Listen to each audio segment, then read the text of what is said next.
where your supply is. He who dares to assert the I may calmly wait while hurrying fate meets his demand with sure supply. Helen Wilmans. Never affirm or think about yourself, your prospects, your career, or your happiness what you do not wish to come true. Every child should be taught to expect success and happiness, to believe that the good things in the world are intended for him. We can never get more out of ourselves than we expect. If we expect large things, demand them.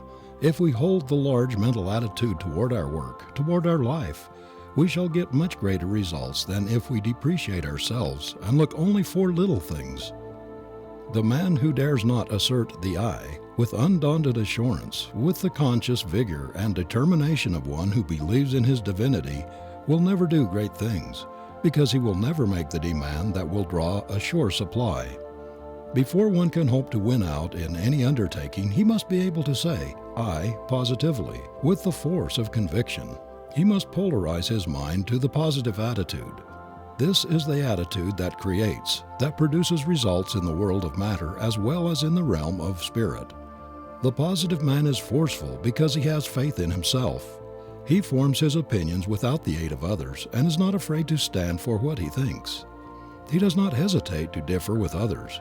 He is not a mush of concession, like the negative weakling who subscribes to what everyone he meets says, thinks, or believes. He makes statements with positiveness, without hesitation. The Bible would never have gained such a dominating place in the life of the race had it referred to authorities to substantiate its statements, had it tried to prove its doctrines. Much of its supremacy has come from its tremendous positiveness, its vigorous affirmation of facts. You will find nothing negative or wishy-washy in the great book. Its assertions are imperious, positive, dogmatic. It is one perpetual hammering, driving home of truths, of great fundamental facts. The biblical writers speak with assurance and authority because of their profound conviction of the truths they utter. They do not argue or plead, they affirm. There is no appeal.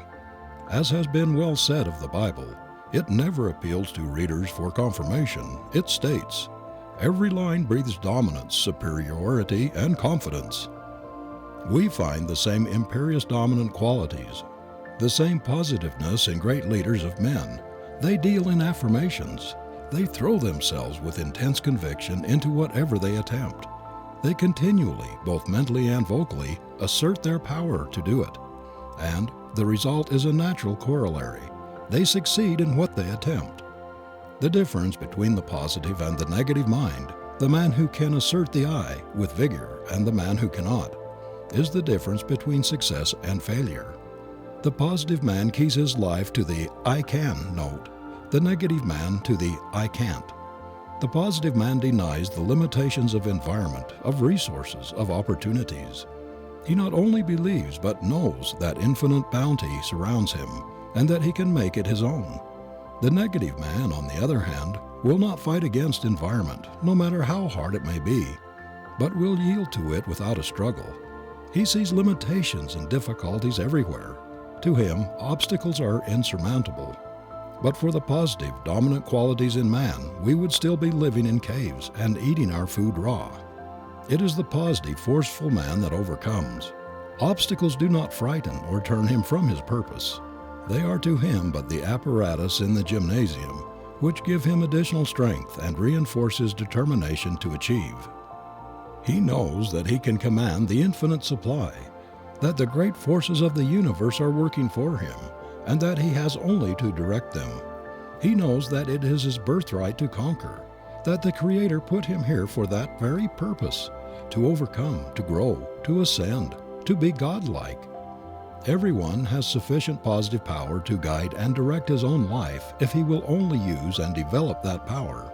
If he does not use it, he will lose. If you do not think and act for yourself, if you do not assert yourself and push your own way, the forces about you will take command and push you. Remember this: when you are pushed, you go downhill, and when you push yourself, you go uphill. Everyone is either pusher or pushed in this world. Even the kingdom of heaven is taken by violence. He who would attain it must be aggressive for truth, No namby-pamby weakling who is afraid to stand on his own feet and fight for the right can get there. If you ever expect to do anything to justify your existence, quit looking for some outside agent which will move your life train. Your power is coiled up right inside you. There is where your engine is. The name of that engine is I. Use the great force at your command. Get up steam and forge ahead. You will never get very far by any other means. You are only losing time in trying to get any power outside of yourself, impulse or influence, to move you forward. When the Creator made you a co-partner in His work, He put inside of you all the machinery necessary for the part you were to play. Claim what He intended for you. Develop and use your machinery, and no power on earth can hold you back from the goal that you set for yourself. Say to yourself, "It is my duty to make good, to obey that inner urge, that ambition prod which ever bids me up and on. I am resolved never again to allow anything to interfere with the free and untrammeled exercise of my physical and mental faculties. I will unfold all the possibilities that the Creator has enfolded in the ego, the I of me. There is no lost day in God's calendar, no allowance for waste, and I am determined henceforth to make the most of the stuff that has been given me, to play the part of a son of omnipotence." As a matter of fact, every day has a splendid possible prize awaiting every human being, a prize which no money can buy. It can be obtained only at the price of splendid effort and self-assertion. We are too timid, too fearful of results, even to attempt what we long to do. And we are too easy with ourselves, too willing to drift with the tide of our moods. Every man who has ever achieved grandly has been a stern schoolmaster to himself. He has incessantly affirmed his ideal and held himself unwaveringly to its realization. By cultivating the positive, we drive out the negative. This is a psychological law. It is to empty by filling. Affirmation is always more potent than negation. Professor Halleck says, "By restraining of an emotion, we can frequently throttle it. By inducing an expression, we can often cause its allied emotions." Professor William James makes a similar statement. "Refuse to express a passion," he says, "and it dies. Count 10 before venting your anger, and its occasion seems ridiculous. Whistling to keep up courage is no mere figure of speech. On the other hand, sit all day in a moping posture, sigh, and reply to everything with a dismal voice, and your melancholy lingers. There is no more valuable precept in moral education than this, as all of us who have experience know. If we wish to conquer undesirable emotional tendencies in ourselves, we must assiduously and in the first instant cold-bloodedly go through the outward movements of those contrary dispositions which we wish to cultivate. Smooth the brow, brighten the eye, contract the dorsal rather than the ventral aspect of the frame, and speak in a major key past the genial compliment, and your heart must indeed be frigid if it does not gradually thaw." Few of us realize the tremendous force there is in the vigorous, incessant affirmation of conditions which we long to establish. United with the visualizing of man or woman, we yearn to be the thing we are determined to achieve. It becomes an irresistible power in shaping events. Act the part, affirm the possession, the assured realization of the thing desired, and it will tend to materialize. This is a fundamental law of creation. What is called autosuggestion or self-suggestion is one of the most active agencies employed in mind building. We can literally make our minds thought by thought, as we can our bodies fiber by fiber, through vigorous affirmation. There is a mysterious power in the spoken word which gets a greater hold upon us than simply passing the same word through the mind or looking at it on the printed page. The vocal expression of a thought makes a greater impression upon the memory and especially influences the subconscious mind. It works like a leaven in the whole nature, putting agents in motion that establish a connection between us and our desires, the objects for which we are working. The persistent affirmation of our ability to do that which we have undertaken in a superb, kingly fashion is a great stimulus, a positive creative force. There is nothing more helpful in building a strong positive character than bracing yourself up by searching, heart-to-heart talks with yourself. In this way, better perhaps than in any other, You can take stock of your mental assets and improve yourself along the line. If you are timid, for instance, or even feel if you are something of a coward, stoutly deny it. Insist that you are no shirker, no coward, that you are brave even to daring. Boldly assume the quality of a hero. Vehemently affirm that you actually possess invincible courage, and you will be surprised at your immediate increase of strength and positiveness. Deny that you have any weakness, defect, or deficiency which can handicap your career. Insist upon affirming the positive quality, the winning quality. If you lack decision, if you are a waverer, a vacillator, if you are a putter off of things, if procrastination runs in your blood, persistently affirm that you possess the opposite qualities. At the same time, resolve that you are going not only to play the heroic part in life, that you are not only going to begin to work upon the duty awaiting you, but that you are going to put it through, that you are going to do things, and that you will never again allow yourself to waver, to procrastinate in the smallest matter, even if you do make mistakes now and then. Better make a mistake and forge ahead than to remain negative and inactive. The habit of vigorous affirmation is the habit of victory. But remember that action must follow on the heels of resolution, or you will never go any farther. Affirmation and resolution without prompt endeavor for realization are worse than useless. It is the man of action, of continued and repeated action, the man who never acknowledges defeat who ultimately wins out. During our Civil War, the Southern generals said it didn't do any good to beat Grant, because he never knew when he was beaten and, consequently, wouldn't stay beaten. Men who leave their mark on the world are men of iron resolution, of grim determination. If youth were only taught at home and in school the power of an inflexible resolve, an inexorable affirmation of the thing they are determined to accomplish, if they were only taught the invincibleness of an unshakable will, of the positive, victorious mental attitude, of a resolve which knows no defeat, life would not be half so hard. Nerve us with incessant affirmatives. Don't bark against the bad, but chant the beauties of the good. The positive, creative, affirmative elements are our friends. They draw us our sure supply. All negatives are our enemies. They drive away supply. Affirm the good, never the bad, the bright, never the dark, the true, and never the false. Harmony, never discord. We should never forget that whatever tends to optimism is ready to give us a lift. The first step toward a happy, successful life is to get control of the supply that is ready to flow in answer to our demand. This you can do by forming the habit of affirming that the best will come to you, that only the things that are good for you can come into your life. Don't let yourself slip into the foolish habit of anticipating trouble, misfortune, sickness, disaster, accidents. To anticipate or expect such things is to affirm their reality and draw them to you. The habit of anticipating them will get them into the habit of arriving. You will thus be drawn into a current of circumstances corresponding to the character of your negative thought. Put yourself into a positive, success and happiness attitude the first thing every morning by taking time, even if only a few minutes, to communicate with the Creator. Get into tune with the Infinite, the source of your strength, the moment you awake. Keep yourself in harmony with the principle which underlies your being during the day, and your every act will be a step forward on the desired road. Say to yourself constantly, "Happiness is my birthright. I was made to exalt in life, not go about with a long, sad, dejected face as though it had been a bitter disappointment, as though I were a misfit in the world. I was made to radiate joy and gladness and go through life as a conqueror. I am indeed a child of the Creator, and I know that I am.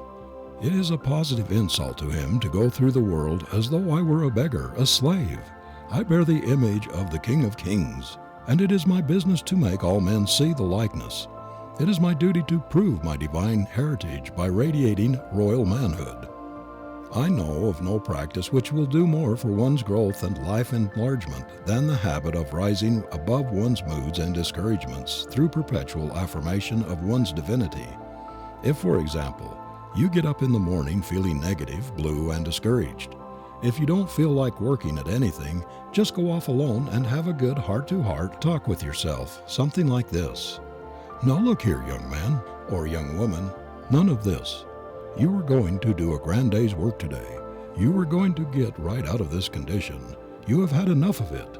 If you are a real man or woman, you will rise above your mood and wring victory out of this day, even though it looks so unpromising. It does not matter what comes or what goes, what happens or what does not happen. There is one thing I'm sure of, and that is I'm going to be positive, creative, to get the most possible out of today.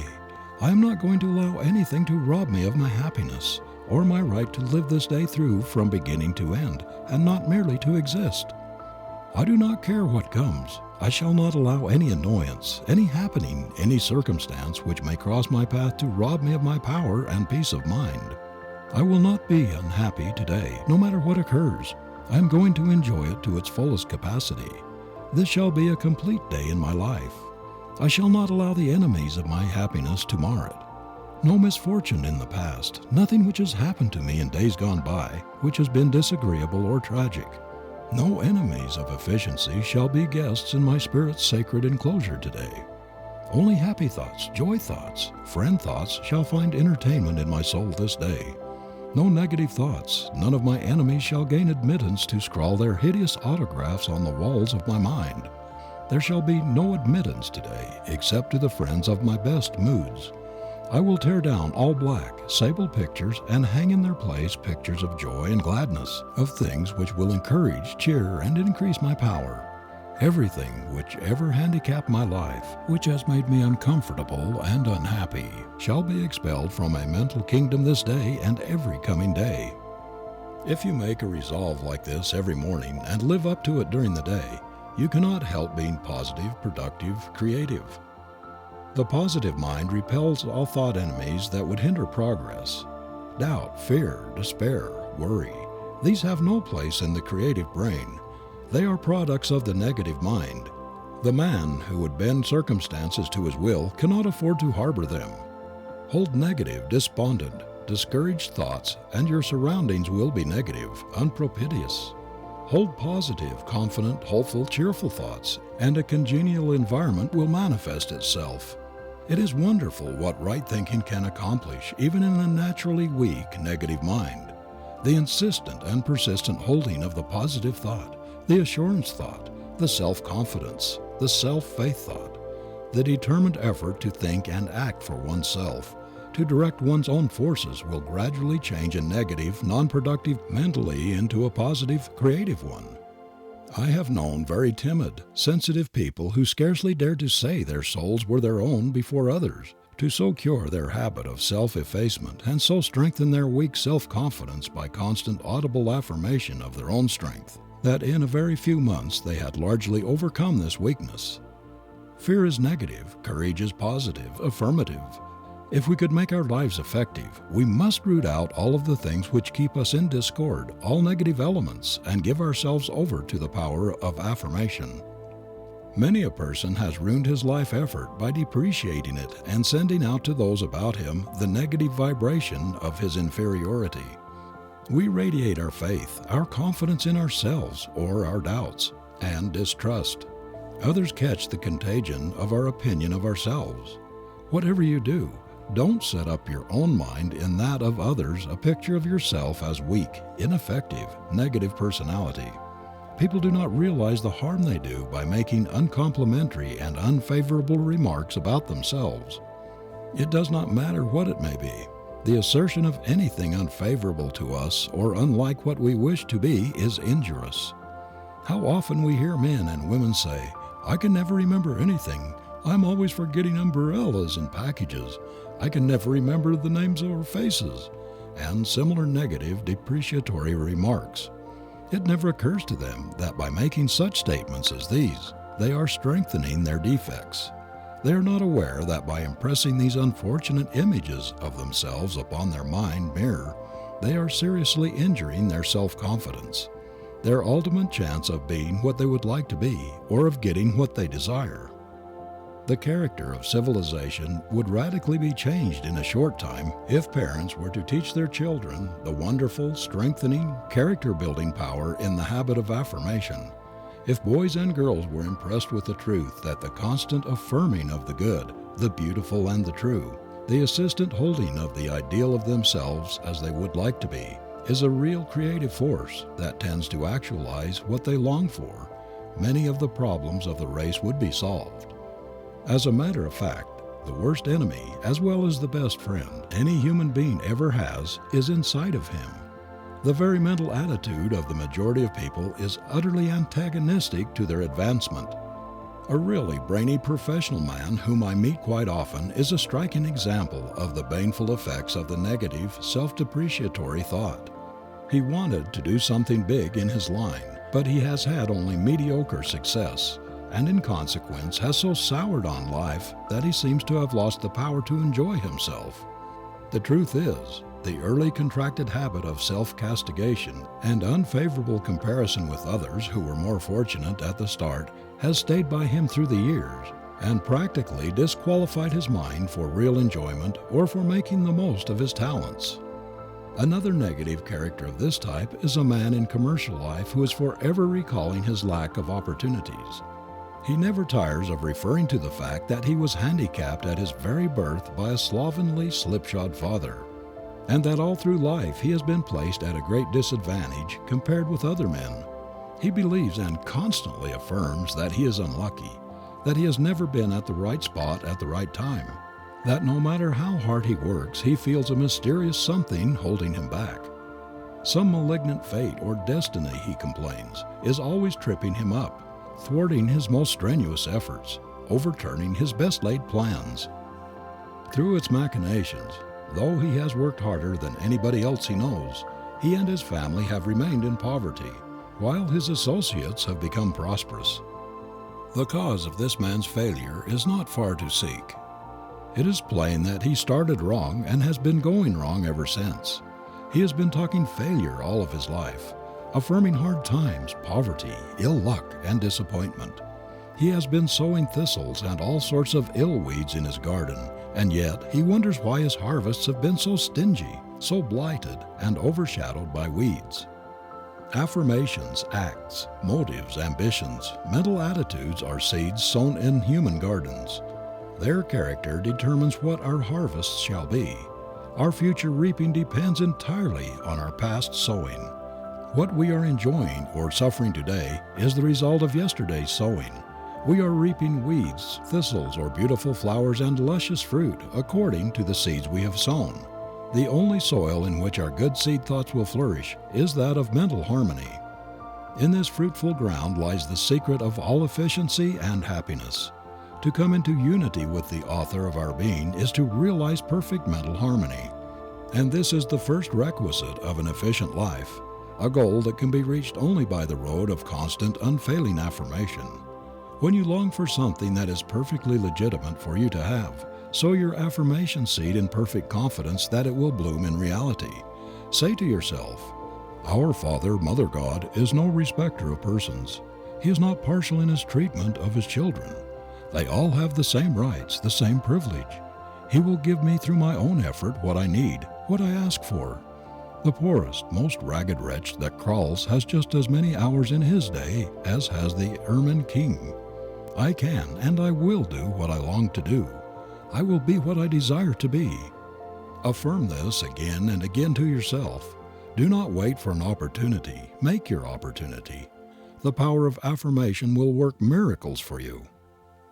Most people seem to think that if they were only in an ideal environment, without worry or anxiety regarding the living-getting problem, if they were free from pain and in vigorous health, they would then be perfectly happy.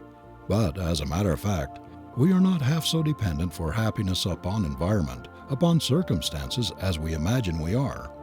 False ambition, envy, and jealousy are responsible for much of our uneasiness, our restlessness and discontent. Our minds are so intent upon what other people have and are doing that we do not get the tithe of the enjoyment and satisfaction out of our own work, out of our own possessions, that they should afford us. We think so much about what others have and spend so much time wondering why we cannot have similar things that we do not see the beauty, loveliness, and sweetness in our own environment. We question and envy when we should affirm and realize. we neglect the most potent means within our grasp, the miracle working power of affirmation. The supply will come in answer to our demand. Every one of us has an inalienable right to be comfortable, prosperous, free from anxiety, in short, to be happy. Man was not intended to be a worrying machine. The fundamental principle of the human constitution is based on harmony, and when we are in harmonious relations with the universe, we attain the maximum efficiency of power, of usefulness to the world. It is then we get the maximum enjoyment and happiness out of life. Is it not worthwhile to get into such relations? Is it not foolish to remain in discord when by the simple process of affirmation, linked with divine faith and effort, we can transform ourselves and our environment?